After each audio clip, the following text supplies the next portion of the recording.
এই পর্যায়ে কোরআন ও হাদিস থেকে আলোচনা নিয়ে আসছেন হাফেজ মহসিন কবির সাহেব। হাফেজ মহসিন কবির সাহেব, প্রধান শিক্ষক, আলহারা মডেল একাডেমি। আল্লাহ রাব্বুল আলামিন বান্দার প্রতি কেমন দয়াশীল। আল্লাহ রাসূল সাল্লাল্লাহু আলাইহি ওয়াসাল্লামকে আল্লাহ রাব্বুল আলামিন ডেকে বলেন, নাব্বি ইবাদি আন্নী আনাল গফুরুর রহিম। হে নবী, আপনি আপনার উম্মতদেরকে জানিয়ে দিন, নাব্বি ইবাদি আন্নী আনাল গফুরুর রহিম। আমি রব্বুল আলামিন হচ্ছে অত্যন্ত ক্ষমাশীল এবং দয়ালু। বান্দা যখন খাস দিলে তওবা করে, আমি রব্বুল আলামিন তার পিছনের জিন্দেগীর तमाम গুনাহ খাতা ক্ষমা করে দেই। আল্লাহ রব্বুল আলামিন বলেন, قل يا عبادي الذين أسرفوا على أنفسهم لا تقنطوا من رحمة الله إن الله يغفر الذنوب جميعا إنه هو الغفور الرحيم। আল্লাহ রাব্বুল আলামিন কত দয়াশীল। আল্লাহ রাব্বুল আলামিন বলেন, কুল ইয়া ইবাদিয়াল্লাযীনা আসরাফু আলা আনফুসিহিম লা তাকনাতু মির রাহমাতিল্লাহ ইন্নাল্লাহা ইয়াগফিরুয যুনুবা জামিআ ইন্নাহু হুয়াল গফুরুর রহিম। তোমরা যারা নিজেদের উপর জুলুম করেছো, যারা গুনাহ করতে করতে নিজের জিন্দেগি ভর গুনাহ করেছো, নিজের আমল নামা ভরে ফেলেছো গুনাহ করতে করতে, তোমরা আল্লাহ রাব্বুল আলামিনের কাছে ফিরে আসো, আল্লাহ রাব্বুল আলামিনের কাছে তাওবা করো এবং আল্লাহ রাব্বুল আলামিনের কাছে ক্ষমা চাও। আল্লাহ রাব্বুল আলামিন অত্যন্ত দয়াশীল এবং ক্ষমাশীল। আল্লাহ রাব্বুল আলামিন তোমার জিন্দেগীর সমস্ত গুনাহ খাতা ক্ষমা করে দিবেন। আল্লাহ রাব্বুল আলামিন হযরতে মূসা আলাইহিস সালাতু ওয়াস সালাম এক বান্দা কেমন দয়াশীল ছিলেন শুনেন। হযরতে মূসা আলাইহিস সালাতু ওয়াস সালামের একজন উম্মত ছিলেন। আল্লাহ রাব্বুল আলামিনের কাছে হযরতে মূসা আলাইহিস সালাতু ওয়াস সালাম বলতেছিলেন, ওগো রব্বুল আলামিন শুনেন শুনেন, আমি আমার বান্দাদের মধ্যে সবচাইতে গুনাহগার ব্যক্তিটাকে আমি মূসা আলাইহিস সালাতু ওয়াস সালাম দেখতে চাই। আমার বান্দাদের মধ্যে কে বেশি গুনাহ করে ফেলেছে, যার জিন্দেগি ভর গুনাহ করতে করতে তার জিন্দেগি ভরে ফেলেছে। আমি মূসা আলাইহিস সালাতু ওয়াস সালাম তার সেই ব্যক্তিটিকে দেখতে চাই। আল্লাহ রাব্বুল আলামিন বললেন, ওগো মূসা, তুমি কি তোমার উম্মতের মধ্যে সবচেয়ে গুনাহগার ব্যক্তিকে দেখতে চাও? মূসা আলাইহিস সালাতু ওয়াস সালাম বললেন, দেখতে চাই।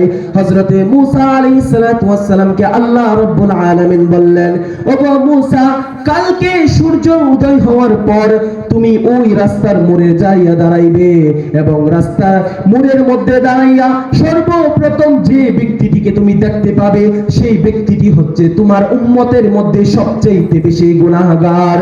হযরতে মূসা আলাইহিস সালাতু ওয়াস সালাম আল্লাহ রাব্বুল আলামিনের কথা মতো মূসা আলাইহিস সালাতু ওয়াস সালাম রাস্তার মোড়ে দাঁড়ালেন। সকালবেলা ফজরের নামাজের পর মূসা আলাইহিস সালাতু ওয়াস সালাম রাস্তার মোড়ে যাইয়া দাঁড়ালেন। দাঁড়ানোর পর সর্বপ্রথম একটি ব্যক্তিকে দেখতে পেলেন। সেই ব্যক্তিটি তার কোলের মধ্যে একটি ছোট বাচ্চাকে নিয়ে রাস্তা দিয়ে হেঁটে যাচ্ছেন। হযরতে মূসা আলাইহিস সালাতু ওয়াস সালামের সামনে দিয়ে হেঁটে যাচ্ছেন।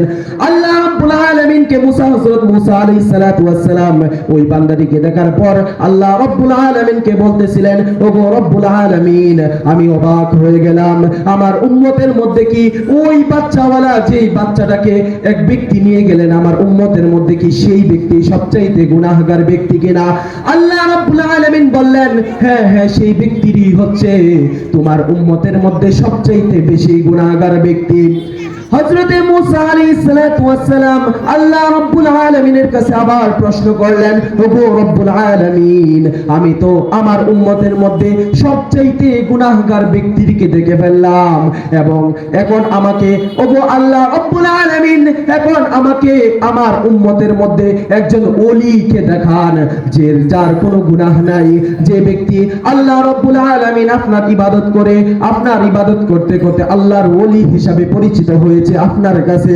তখন হযরত মূসা আলাইহিস সালাতু ওয়াস সালামকে আল্লাহ রাব্বুল আলামিন বলতেছিলেন, ওগো মূসা আলাইহিস সালাতু ওয়াস সালাম, তুমি যে সকালবেলা ওই রাস্তার মোড়ের মধ্যে যেখানে সকালবেলা সবচাইতে পাপী ব্যক্তিটিকে দেখতেছিলে, তুমি সন্ধ্যা গড়িয়ে আসার আগে সূর্য নিভে যাওয়ার আগ মুহূর্ত, মাগরিবের আগ মুহূর্ত তুমি যাইয়া ওই রাস্তার ঠিক আগের জায়গায় যাইয়া তুমি দাঁড়াবে এবং সর্বশেষ রাস্তা দিয়ে যে ব্যক্তিটি সন্ধ্যার আগ মুহূর্ত অতিক্রম করবে, আমি আল্লাহ রাব্বুল আলামিনের কাছে ওই ব্যক্তিটি হচ্ছে আল্লাহর ওলি। হযরতে মূসা আলাইহিস সালাতু ওয়াস সালাম অবাক হয়ে গেলেন। আল্লাহ রাব্বুল আলামিন বলতেছিলেন, অবাক হয়ে গেলে তাহলে শোনো শোনো, সকালবেলা যে ব্যক্তিটি তোমার সামনে দিয়ে গেলেন সেই ব্যক্তিটি সকালবেলা সবচেয়ে বড় পাপী ব্যক্তি ছিল। বিকালবেলা কিভাবে সে আল্লাহর ওলি হলো সেই কাহিনী কি তুমি জানতে চাও? সেই কথা কি তুমি বুঝতে চাও? সেই কথা কি তুমি জানতে চাও? আল্লাহ রাব্বুল আলামিন মূসা আলাইহিস সালাতু ওয়াস সালামকে বললেন, তাহলে আমার কথা শোনো, ওই ব্যক্তিটি সকালবেলা যখন সবচেয়ে পাপী রূপে এই রাস্তা দিয়ে হেঁটে যাইলেন, ওই ব্যক্তিটি হাঁটতে হাঁটতে একটি পাহাড়ের মধ্যে উঠলেন। পাহাড়ের মধ্যে উঠার পর সন্তান, সেই যে বাবার সন্তান, ওই বাবাকে প্রশ্ন করতেছিলেন, ও গো বাবা, বলো বলো, এই পাহাড় এই কি পৃথিবীর মধ্যে সবচাইতে বড় জায়গা কিনা? তখন বাবা বলতেছিলেন, না না, এই পাহাড় সবচাইতে বড় না। তারপর সন্তান একটি নদী দেখতে পেল, তখন বাবাকে প্রশ্ন করলো, ও গো বাবা, বলো বলো, এই পাহাড়ের চাইতে কি এই নদীটা আরো বেশি বড় কিনা? তখন বাবা বললেন, হ্যাঁ হ্যাঁ, এই পাহাড়ের চাইতে এই নদীটি হচ্ছে আরো বিশাল বড়। তখন বলতেছিলেন, ওগো বাবা, বলো বলো, এই পাহাড়ের এই সাগর এই নদীর চাইতেও কি বড় কোনো কিছু আছে কিনা? তখন বাবা বলতেছিলেন, হ্যাঁ হ্যাঁ, এর চাইতেও বেশি বড় আছে। তখন বাবা বলতেছিলেন, তাহলে শোনো শোনো, তাহলে এর চাইতে বড় কি জিনিসটা আছে? তখন বাবা বলতেছিলেন, ওগো সন্তান, তুমি হয়তো জানো না, এর চাইতে বড় বেশি হচ্ছে আমার পাপ, আমার গুনাহ। আমি গুনাহ করতে করতে আমার জিন্দেগি ভর গুনাহ করতে করতে আমার জিন্দেগি ভরে ফেলেছি। আমি জিন্দেগি ভর গুনাহ করেছি। এই পাহাড় এবং এই নদীর চাইতেও বেশি আমি পাপ করে ফেলেছি। ওই কথা সন্তানকে শোনানোর পর সন্তান বলতেছিলেন, হ্যাঁ হ্যাঁ বাবা, বুঝে ফেললাম, তোমার পাপ অনেক বেশি হয়ে গেছে। তখন বাবা বললেন, তাহলে সন্তান তখন বাবাকে আবার প্রশ্ন করলেন, ওগো বাবা, বলো বলো, এর চাইতেও কি, তোমার পাপের চাইতেও কি বেশি কোনো কিছু আছে কিনা? তখন বাবা বলতেছিলেন, হ্যাঁ হ্যাঁ, এর চাইতেও বেশি আছে। তখন বাবা বললেন, এর চাইতেও বেশি বড় হচ্ছে আমার আল্লাহ রব্বুল আলামিনের দয়া। আমি আমার রব্বুল আলামিনের ক্ষমা তার চাইতেও বেশি বড়। জোরে বলেন সুবহানাল্লাহ। আল্লাহ রব্বুল আলামিনের দয়া এত বেশি, পাহাড় সাগর নদীর চাইতেও আল্লাহ রব্বুল আলামিনের দয়া তার চাইতেও অনেক বেশি। তখন সন্তানটির সামনে ওই বাবা দোয়া করতেছিলেন, ওগো সন্তান, আমার সাথে তুমি দোয়া করো, আল্লাহ রব্বুল আলামিনের কাছে আমার পাপের জন্য তুমিও দোয়া করো। আমি আল্লাহ রব্বুল আলামিনের কাছে এই পাহাড়ের মধ্যে উঠে আমি রব্বুল আলামিনের কাছে দোয়া করব, তুমি আমার সাথে সাথে দোয়া করো। তখন বাবার সাথে সাথে আল্লাহ রব্বুল আলামিনের কাছে ওই বাবাটা দোয়া করলেন। সন্তানকে হাত তুলে, সন্তানকে হাত সাথে নিয়ে বাবা এবং সন্তান দুজনেই আল্লাহ রব্বুল আলামিনের কাছে যখন দোয়া পড়লেন, সন্তান বলতেছিলেন, রব্বির হামহুমা কামা রব্বায়ানি সগীরা। আল্লাহ রব্বুল আলামিনের দরবারে চোখ দুটো ভিজে ভিজে ভিজে বেড়ে পানি পড়তেছে। সন্তান এবং বাবার দুইজনেই আল্লাহ রব্বুল আলামিনের কাছে তাওবা করতেছিলেন। বাবার পাপের জন্য বাবা তাওবা করতেছিলেন আল্লাহ রব্বুল আলামিনের দরবারে। আল্লাহ রব্বুল আলামিন বান্দা যখন চোখের পানি নাকে ডগার আসার আগে এবং তার পুত্র সন্তানের বাবার পাপের কথা শুনে তার চোখ দিয়েও পানি ঝরতেছিলেন, তখন আল্লাহ রব্বুল আলামিন বললেন, ওগো বান্দা, শুনো শুনো, আমি তোমার পাপগুলো এমন ভাবে ক্ষমা করে দিয়েছি যে তুমি সকালবেলা মূসা আলাইহিস সালাতু ওয়াস সালামের উম্মতের মধ্যে সবচাইতে বেশি নগণ্য বান্দা ছিলে, সবচাইতে বেশি পাপী বান্দা ছিলে। বিকেল বেলা তুমি আল্লাহ রব্বুল আলামিনের ওলি হয়ে গেছো। জোরে বলেন সুবহানাল্লাহ। আল্লাহ রাব্বুল আলামিন বললেন, ইয়া আইয়ুহাল্লাযীনা আমানু তুবু ইলাল্লাহি তাওবাতান নাসুহা। তোমরা আল্লাহ রাব্বুল আলামিনের কাছে উত্তম রূপে তওবা করো, আমি রব্বুল আলামিন তোমার জিন্দেগীর সমস্ত গুনাহ খাতা ক্ষমা করে দিব। এই জন্য আল্লাহ রাব্বুল আলামিনের কাছে উত্তম তওবা করতে হবে। হবে না? হবে না? আল্লাহ রাব্বুল আলামিনের কাছে উত্তম তাওবা করতে হবে, নিজের পাপের জন্য ক্ষমা চাইতে হবে।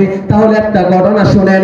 হযরতে আল্লাহ রাসূল সাল্লাল্লাহু আলাইহি ওয়াসাল্লাম একটা বৈঠকের মধ্যে বসেছিলেন।